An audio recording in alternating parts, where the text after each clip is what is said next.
I never believed in signs. I believed in schedules. Coffee at 6:45 p.m., laptop open by 6:50, deadline panic by 7. That Tuesday evening in Brooklyn, I was exactly where I always was. The corner cafe with chipped mugs. Well, which is why what happened next still doesn't make sense. I was halfway through my latte when someone sat down across from me. I hadn't looked up yet. New York teaches you not to. But then I smelled something unfamiliar. Not coffee, not cologne. Hospital antiseptic. I glanced up. The man was maybe mid-40s. Dark coat, no phone, no drink, no laptop. He looked intentional, like he'd come for a reason. Before I could say anything, he slid a thick, cream-colored envelope across the table. "This is for you," he said quietly. I frowned. "I think you have the wrong. You'll need this tonight." My stomach tightened. "I don't know you." "I know. That's the point." Every instinct screamed at me to stand up, walk away, call someone, anyone, but my body stayed frozen, my fingers resting on the warm ceramic mug like it could anchor me. "What's in it?" I asked. He didn't answer. Instead, he stood up, adjusted his coat, and leaned closer. "Whatever you do," he said, voice low, "don't open it here, and don't ignore it." Then he added something that made my blood run cold. "You don't have as much time as you think." And just like that, he walked out. No drama, no second glance. I sat there, heart racing, staring at the envelope like it might explode. This is a scam, I told myself. A prank, some creepy social experiment. Still, I picked it up. It was heavier than it should have been. Inside, I could feel paper, multiple sheets, maybe a card. I shoved it into my bag, packed up my laptop, and left the cafe without finishing my drink, something I never do. Outside, the city felt louder, sharper, like everything had turned up one notch. On the subway ride home, my phone buzzed. Unknown number. "Did you get it?" My breath caught.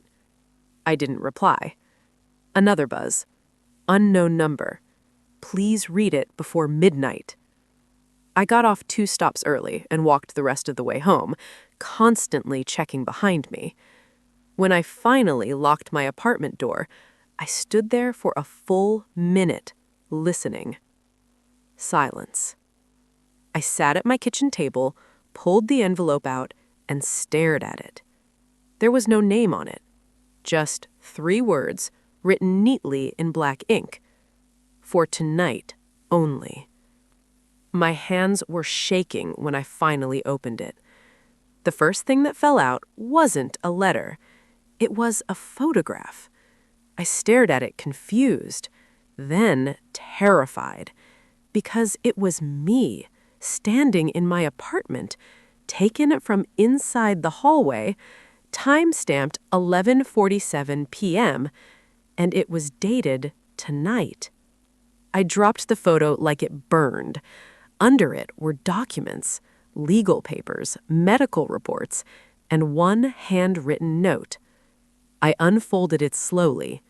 It said, "If you don't follow what's written here, someone you love will be dead by morning."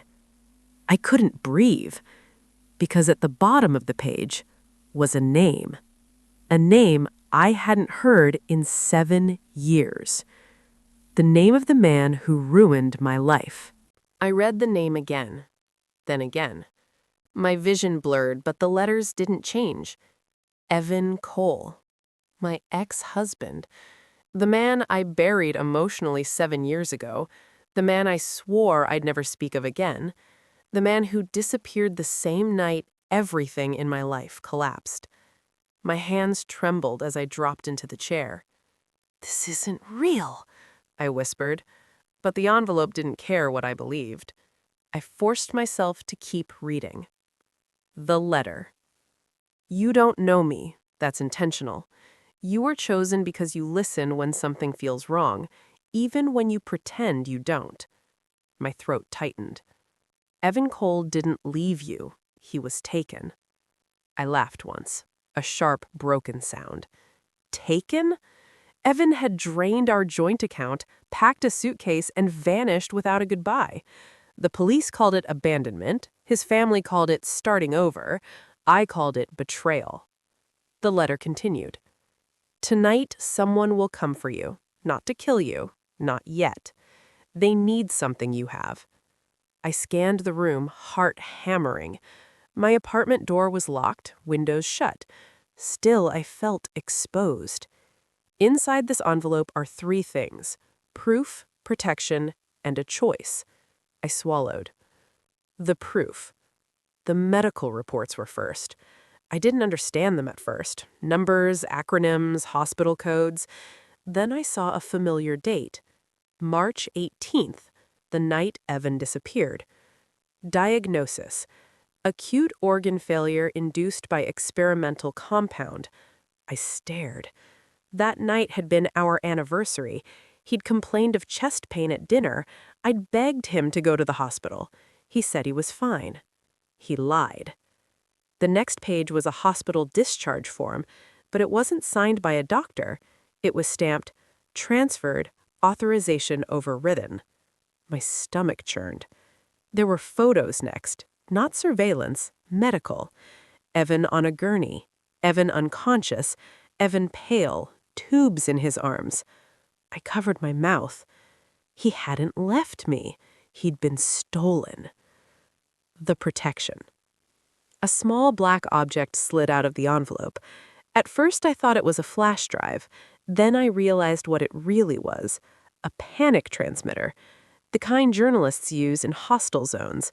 One press and your location is sent to multiple emergency contacts and a private server. Taped to it was a note: press only if they breach your door. My heart pounded so hard I felt dizzy. The choice. The final page was handwritten, neater than the first, colder. At 11:30 p.m., someone will knock. If you answer, your life changes forever. If you don't, Evan dies. I checked the clock.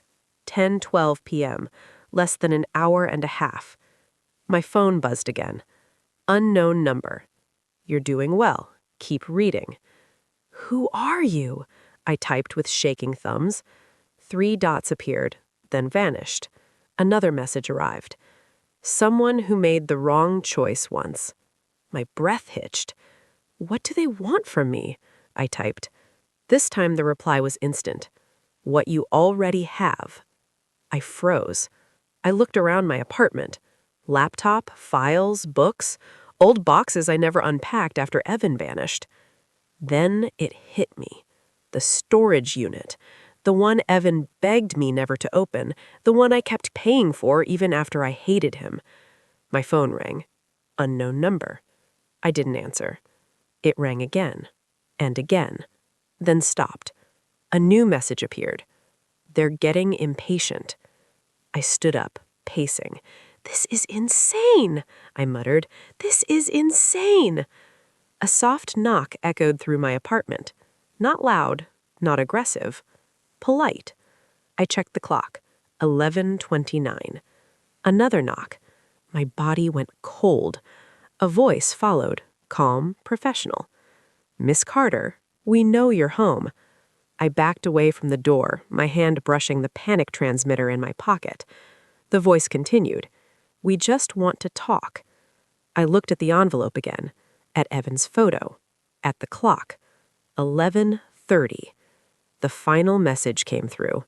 Whatever happens next, don't trust the man with the silver ring. My heart dropped, because through the peephole, I could see his hand, and on his finger was a silver ring. My pulse thundered in my ears. The man outside knocked again, firmer this time. Miss Carter, he said calmly, I promise this will be easier if you cooperate. Easier. That word made my skin crawl. I glanced at the panic transmitter in my palm. Press only if they breach your door. They hadn't. Yet. I stepped closer to the door, careful not to make a sound, and whispered, "What do you want?" The man exhaled, like a parent dealing with a stubborn child. "Something your husband left behind." My stomach twisted. "He's not my husband," I said. A pause, then, "That's not how he described you." My throat went dry. "How do I know this isn't a setup?" I asked. "Because," he replied, "if we wanted you gone, you wouldn't be standing there." Another voice joined in, female, sharp. "And because you've been paying $212 a month for a storage unit you've never opened." I stumbled back. No one knew that. No one except Evan. The stranger from the café texted again. "They don't know everything. Yet." I typed fast. "What's in the unit?" The reply came slower this time. "The truth Evan was trying to hide from everyone, including you." The man outside raised his voice slightly. "We can get a court order, or you can come with us now. Your choice." My gaze flicked to the clock. 11:34 p.m. Time was slipping. "Give me proof Evan is alive," I said. Silence, then a phone was held up to the peephole. A video played. Grainy, dim, but unmistakable. Evan. Thinner, bruised, eyes open, and terrified. He whispered my name. My knees nearly gave out. "Okay," I said, my voice breaking. "I'll come." The stranger texted instantly. "Don't go with them." "I don't have a choice," I typed. "You do. You always did. That's why Evan trusted you." Trusted me? I grabbed my jacket, keys, and the envelope. Before opening the door, I pressed the panic transmitter once. Lightly. Not a full alert, just a signal. Insurance. I opened the door. The men with polite smiles. There were 3 of them. 2 men, 1 woman, all dressed like consultants. No badges, no weapons visible. The man with the silver ring smiled. "Thank you for being reasonable." The woman glanced inside my apartment. "You live small. That's smart." They escorted me downstairs to a black SUV with tinted windows. As soon as the door shut, the woman spoke. "We're not the bad guys," she said. "We're the cleanup." I stared straight ahead. For what? She exchanged a look with the man beside her. An experiment that got out of control. The storage unit. We didn't go far, just 10 minutes, an industrial stretch I'd barely recognized. The storage facility gates slid open. The man with the ring led the way. Unit 317B. My unit. He handed me the key. "You should open it," he said. "It feels more honest." My hands shook as I unlocked the door and pulled it up. Inside wasn't furniture or boxes. It was a mobile server rack.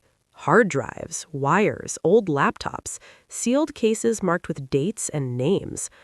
On the wall, taped carefully, were printed documents, research notes, test subject numbers, and photos. Hundreds of them. People in hospital beds. People who looked healthy, then didn't. My heart dropped.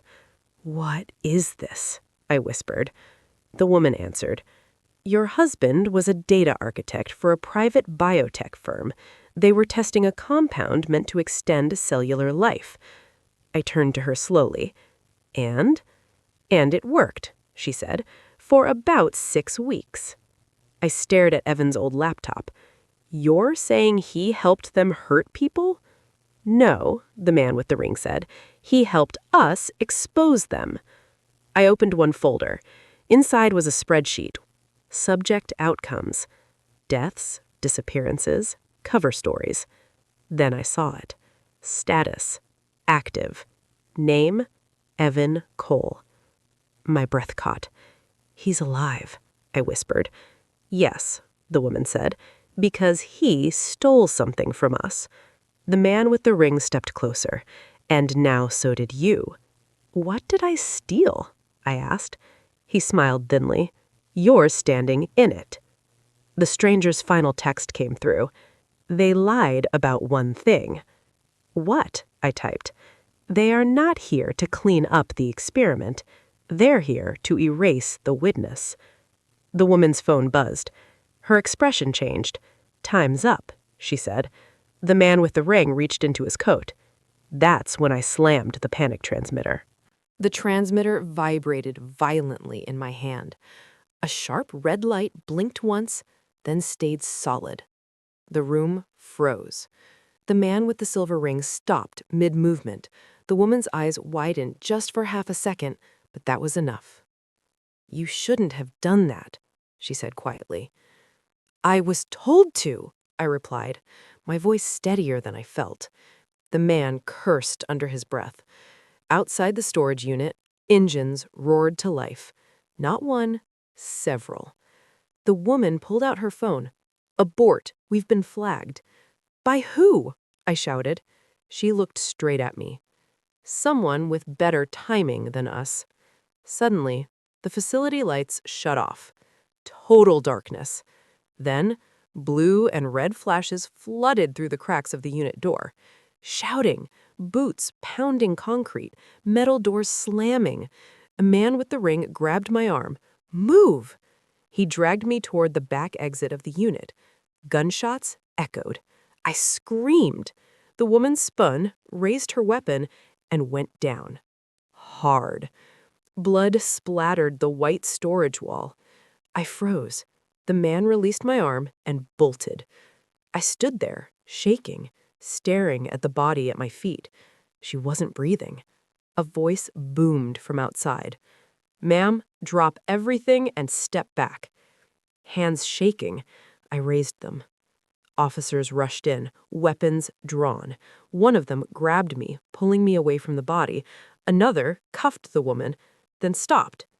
She's dead, he said. I vomited. The stranger revealed. An hour later, I sat in the back of an unmarked van, wrapped in a blanket I didn't remember receiving. A man climbed in across from me. Not a cop. Same coat. Same calm eyes. The café stranger. You, I whispered. You set all this up. He nodded once. I warned you. Who are you? I demanded. Say it now. He leaned forward. My name is Daniel Reed. I was lead investigator on the Evan Cole case until it got buried. My chest tightened. Your FBI? I was, he corrected, before the company decided my curiosity was inconvenient. He pulled out a tablet and showed me a photo. Daniel, younger, standing beside Evan. He came to me when he realized what the compound really did, Daniel said. Not life extension, controlled deterioration. I swallowed. They were killing people.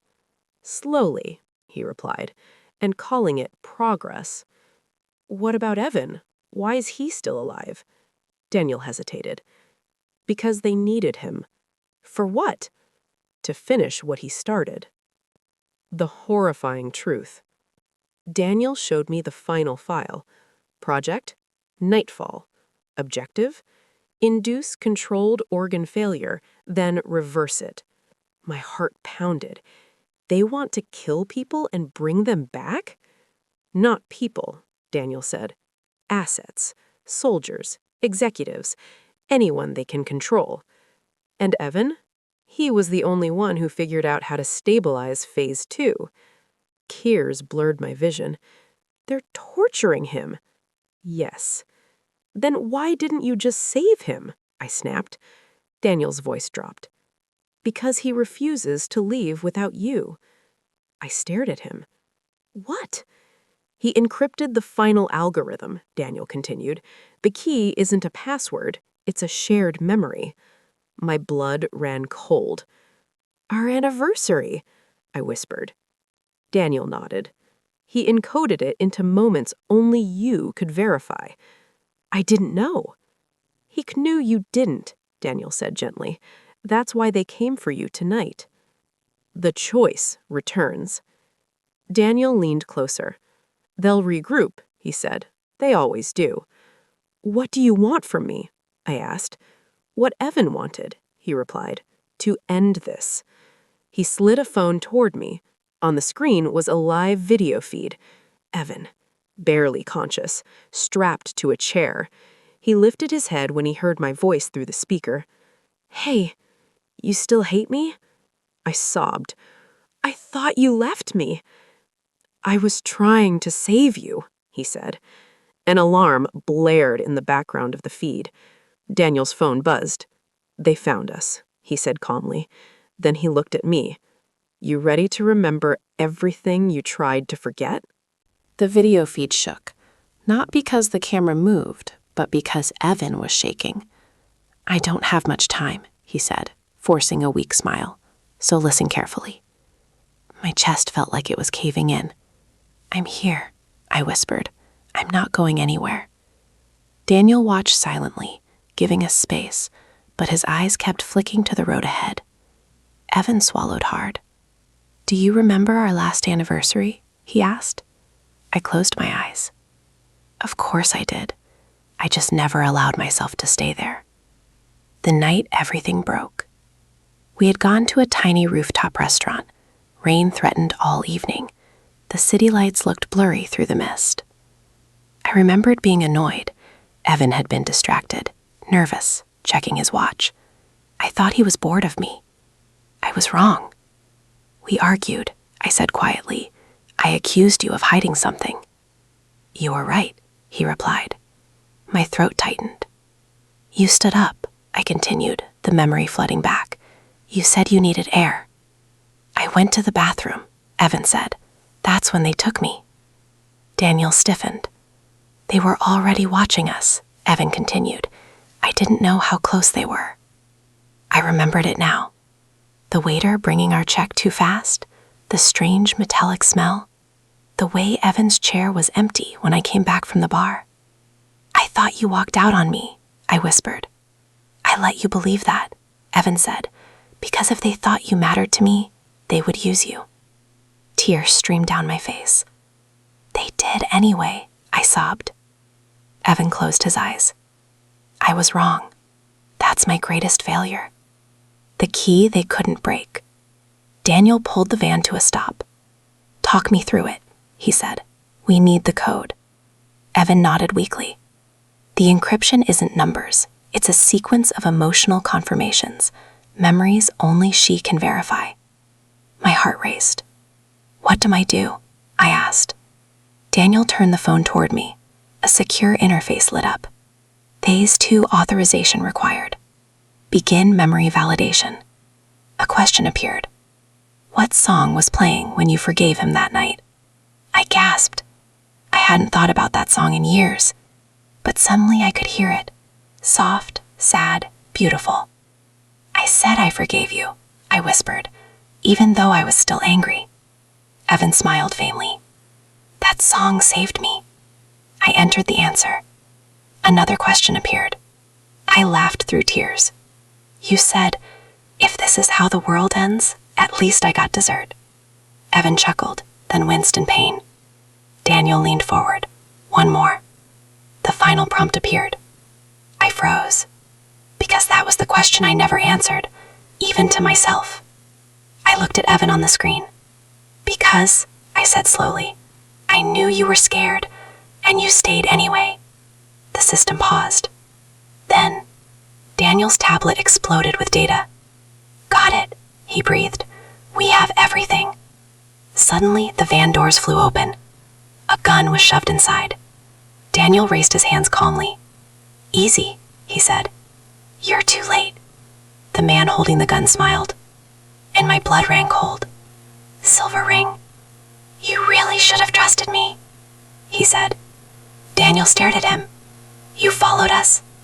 I never stopped, the man replied. He looked at me. You were always the backup plan. The gun fired. Daniel collapsed. I screamed. The man grabbed my phone, ending the video feed mid-scream as Evan shouted my name. Silence. The man leaned close. Now, you're coming with me. Daniel didn't die. Not yet. I didn't know that in the moment. All I saw was him collapse, blood soaking into the van, his eyes wide but still focused. The man with the silver ring yanked me out into the cold night air. "You scream," he said calmly, and Evan's heart stops. I froze. He knew exactly how to control me. He shoved me into the SUV and slammed the door. As we sped away, my phone buzzed once, a hidden alert. Daniel had triggered a delayed broadcast before he was shot. I didn't look back. I couldn't. The place they never log. We drove for nearly an hour, out of the city, past places that don't show up on tourist maps, old factories, dead warehouses. Finally, the SUV rolled into an underground garage. No signs, no cameras. "Welcome to where stories disappear," the man said, almost proudly. He led me through sterile hallways to a glass room. Inside was Evan. Strapped to a medical chair, alive. Barely. I ran toward him, but guards blocked me. He lifted his head. "You came," he whispered. "Always," I said, tears streaming. The man with the ring watched us like a scientist observing animals. "Touching," he said, "but unnecessary." He turned to a console and typed. "Phase 2 is ready. With your confirmation, we can stabilize him permanently." "And if I refuse?" I asked. He smiled. "Then he dies, slowly, on schedule." The truth they never said. I looked at Evan. His eyes begged me not to do it. "Tell her," Evan said weakly. The man sighed. "Very well." He turned to me. "Phase 2 doesn't save people," he said. "It resets them." My stomach dropped. "You erase who they were," I whispered. "Yes," he said, "but the body survives. The mind becomes flexible." I shook my head violently. "You're turning people into weapons." "Into assets," he corrected. I stepped back. "And me?" I asked. "Why am I really here?" He tilted his head. "Because you're immune." The room spun. "What?" "Your emotional recall patterns," he continued. "They're resistant to the compound's side effects." I stared at Evan. He nodded slowly. "They tested me," he whispered. "But you're different." The decision. The console beeped. Confirmation required. A single button glowed. "Press it," the man said. "End this." I took a deep breath and laughed. A broken, furious laugh. "You don't understand." He frowned. "I already ended this." I reached into my pocket. Pressed send. Daniel's delayed broadcast went live. Every file, every name, every death. Released. Worldwide. Sirens erupted. Alarms screamed. The man's face went pale. "You stupid." I slammed my hand onto the console. "Not confirm. Override." The system screamed. Evan gasped. Guard shouted. The lights flickered. And then, the restraints released. Evan collapsed into my arms. We ran. The aftermath. 3 months later. The headlines called it the largest biotech scandal in U.S. history. Trials, arrests, names erased. Daniel survived. Barely. Evan survived too. But he wasn't the same. Some memories never came back. Some nights, he woke up screaming. As for me, I don't go to cafes anymore. And if a stranger ever slides an envelope across my table, I already know. Some stories aren't warnings, they're invitations.